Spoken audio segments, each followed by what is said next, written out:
বন্ধুরা, আশা করি সবাই ভালো আছেন। দেখেন, বলে না লাভের গুপি পিঁড়েতে খাই। আমার স্বামীর জন্য আশা করে করে আমার বেলটা রেখেছি।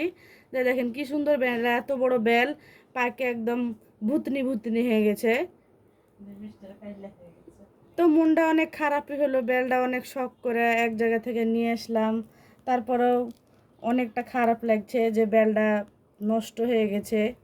তো আমার ছেলের শরবত খাওয়ার ইচ্ছা হলো, তো একটু বেছে বেছে শরবত খাচ্ছি, বানাবো। আপনারা সঙ্গে থাকেন, দেখেন কেমন লাগছে। এই যে দেখেন কি অবস্থা বেলটার।